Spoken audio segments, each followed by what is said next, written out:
Rather than waiting the typical one-year mark to do a product refresh, the Huawei TalkBand B2 was announced earlier this year at MWC 2015.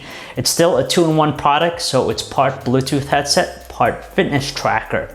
Aesthetically, it's a totally different looking thing than last year's model, which unfortunately failed to deliver solid results in either category.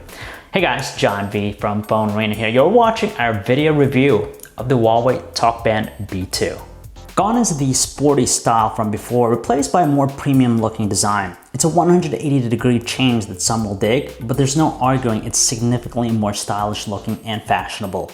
In fact, it looks more like a piece of jewelry than a fitness band of some sort. Topping that off too is that it's IP57 rated to offer water and dust resistance. And oh yeah, if the flashy look of the gold version isn't your kind of thing, it's also available in black and white too for that conventional look. It comes with an adjustable leather strap which accommodates the unit when it's worn, so your headset's always within arm's reach. Unfortunately, we're not fans of its fit and feel because it requires some fiddling around in our ear for it to sit firmly in. We wouldn't recommend it for rigorous activities either because there's always that fear of it coming off. Also gone is the flexible OLED display of the TalkBand B1, replaced instead by a 73/100-inch 128 by 88 passive matrix OLED display. What's really impressive about the display here is how it blends into the unit's facade, making it ever so discreet. Pressing the single button on the unit illuminates the display, which is visible in most conditions, with the exception of direct sunlight where it's too weak in luminance to see. And yes, it's touch sensitive too, with a decent amount of responsiveness. All in all, it's a nice touch that accentuates the TalkBand B2's already existing beautiful design. You'll need to download the Huawei Wear app, which is available for Android and iOS devices. It actually replaces the TalkBand app from last year, and it aggregates the data gathered from the unit, broken up into two categories, fitness and sleep. Now beyond showing us how many steps we've taken, the amount of calories burned, and the amount of sleep we managed to get, the data can be viewed in either a daily or monthly format. There's no food tracking option, fortunately, nor is there GPS information regarding workouts, so it's just as basic as it goes when it comes to fitness tracking. Strangely though, we've come across a buggy issue using the iOS app where it sometimes doesn't sync sleeping times properly. Pairing it with an iPhone 6 Plus, the connection is maintained up to 20 feet. What's nice though is that there's an option for a disconnection reminder, so if it's severed, our phone reminds us that it's out of range.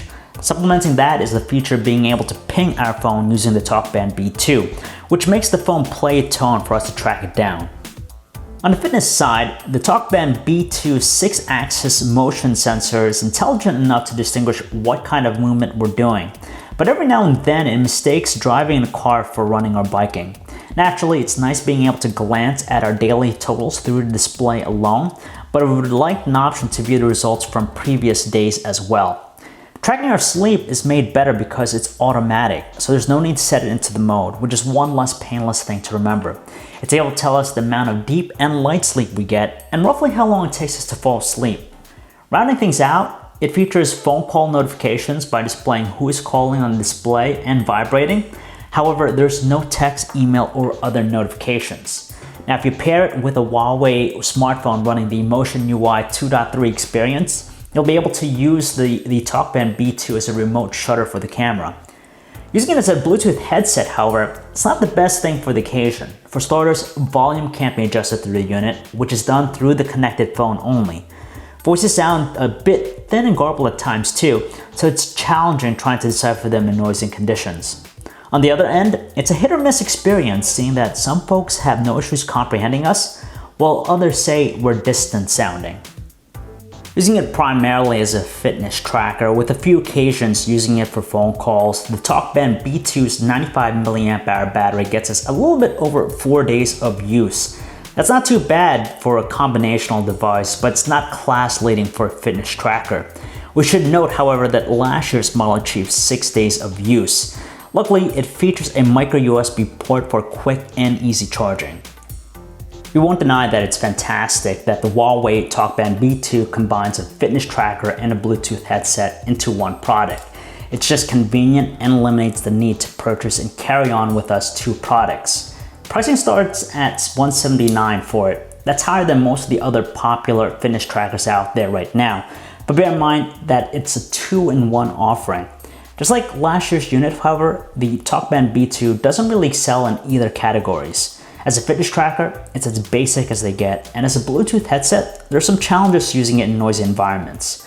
While the Huawei Wear app is just limited in what it offers, a new partnership with Jawbone allows TalkBand B2 users to send their fitness data to the Up Smart Coach app. Go with the TalkBand B2 if you love its beautiful design and the convenience factor of what it has to offer. But serious fitness folks might want to look elsewhere.